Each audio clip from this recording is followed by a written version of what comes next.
Hey, g'day friends, it's Lance Klessig on a really nice mid-November day here. Let's see if I can pan over. Down here in southeast Minnesota. And so often I get asked the question, what is the value of having a really short cover crop going into winter?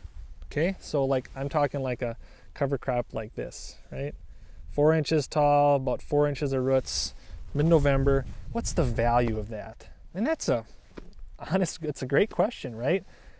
Because we see these fields out here, they're just slightly turning green, or maybe there's no green, we've planted a cover crop. What's the value, right? And I think a lot of that comes from because we have expectations that we want to have a cover crop like this. You know, a nice big purple top turnip, the whole field full of them, right? Well, let's answer the question, right? Well, first let's talk a little bit about this field history, okay? So this is soybeans this past year. The cover crop was spread out here, broadcast with some potash, and then lightly VT'd in, vertical tilled in with a vertical tillage tool about 1 inch deep. And so here we are a couple weeks later. We have that much growth. So what's the value, right? It's a great question. So there are tons and tons of value. So first off, soybeans, corn, both of those are warm season plants, right? This cover crop, this is winter cereal rye, is a cool season plant. So it's still capturing solar energy. It's then photosynthesizing and it's pumping carbon into the ground. That's a big deal. Especially as we go through the winter months, and then we come out in February, mostly March and April. Boy, we're capturing solar energy. We're still pumping carbon into the ground. We're making more plant available nutrients to that coming year's crop. That's huge. Maybe we can even start to cut back some of our synthetic fertility. We're also providing a living skin, or armoring the soil. If you can imagine out here a sea of green come spring. Right? When raindrops come down they usually come down around 30 miles an hour is what I've heard.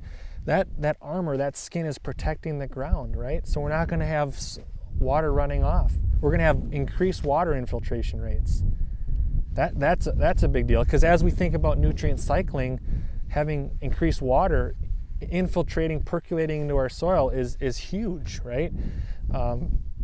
We're going to be, these live roots are really going to, go from this, right, not a ton, to exponential growth. I mean, we're talking, could be a couple feet long and just a huge root mass. Perfect for building aggregates, turning our soil into nice, really nice, fluffy, crumbly soil compared to blocky, compacted soil, right? So that's huge. So we're conditioning their soil. We're making really, really nice planting conditions by having all those live roots.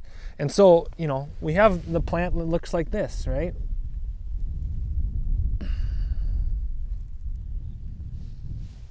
There's not a lot here going into winter, but there's tons of benefits. Let's talk about a couple more. So,